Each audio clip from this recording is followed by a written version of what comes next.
did. We know in the past a lot don't, but we just hope that in those situations that people do the best they can and act like a human being, not just a law enforcement officer or a protester, that you put humanity first in those situations in order to keep people safe. But no matter how you look at it, Rick, really, no matter what, everything looks bad. You either have citizens, storming the Capitol steps and interrupting our constitutional process, interrupting our democracy for the sake of their leader, or you have, if in the other side of that, as you just alluded to, that didn't necessarily happen was, Capitol Police turning it into a bloodbath. So it's a very ugly situation no matter how you look at it. Yeah, it's easy to call from here, but it's harder when you're there actually having to do it.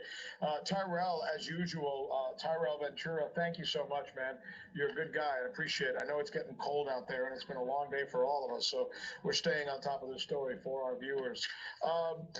One person who knows exactly how police deal with this type of situation is one of our frequent guests. Matthew Fogg is a former U.S. Marshal who joins us. So many questions for you, Marshal. I guess the first one is, how does it seem to you like the police today and the law enforcement officials allowed this to get away from them somehow? Did they, or is that just our perspective? Oh, no, that's the first thing entered my mind, Rick, is that fact that they knew this thing was coming. I mean, the president had tweeted, everybody knew this was going to be a big day. Matter of fact, there was a lot of discussion about how these rioters and these people were going to actually try to take over the Capitol. So they should have had those reinforcements in place a long time ago. Somebody dropped the ball on this big time. And that's the first thing that came to my mind. And then the second thing is, Rick, I don't think anybody shooting rubber bullets. I mean, everybody had, live ammo in their guns. That's why the stadium still.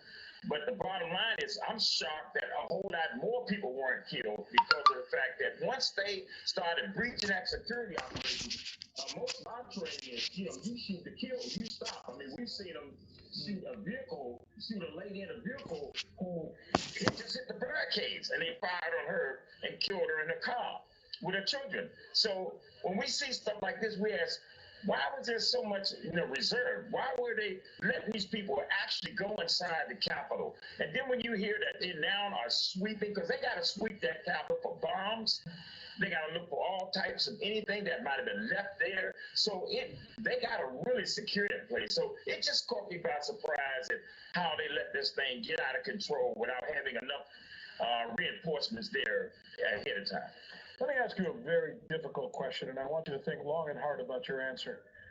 Do you think it's possible that the reason they were reserved in their reaction has to do with the fact that they may share an ideology with some of the people who were protesting? It's hard to say from a law enforcement perspective, and that may very well be true, but it just seemed to me that it's so odd that we've seen these protests going on around the country now. We've seen incidents where people were harmed.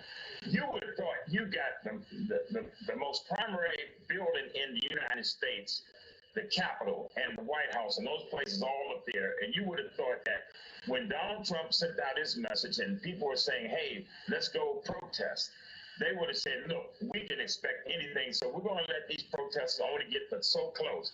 You got people coming in there with guns and weapons. You shouldn't even be nowhere near the Capitol with a weapon. I don't care anything about gun rights. When you're going into those areas, you should be carrying weapons, bats, batons, so they weren't prepared. But no, to answer your question, Rick, I just don't know. I just know that we have to really look at this thing from a long-term perspective and try to understand why were they given so much leeway when normally, like they said, like somebody mentioned earlier, Black Lives Matter, they had 3 and 4 the reinforcements of police. Then we see what we saw today. Usually in situations like this, I know you know because you're a police officer. I know because I'm a longtime cop beat reporter in Miami and other places where I've covered riots and disturbances. This is about the time you bring in the heavy guns. This is about the time you bring in the Alpha Forces and you bring in the National Guard, and you literally create barricades and people cannot cross that barricade. And if you have to move people, you move them. Do you expect that tonight that will take place, and by tomorrow morning, there will be no protests on the streets of Washington, D.C., and certainly not around the Capitol? Well, the way it looks now, and from looking at all the media accounts right now, I'm not on the scene, but it looks like they're clearing people out. People are moving away from it. But I can tell you here and now, once those people move away from a particular area, they're going to make sure that area is so secure. Oh, nobody be there tomorrow. No, it'll be totally different tomorrow. But right now, we've got a death. Right now, we've got people still around. Right now, they got a situation where they're not secure 100%.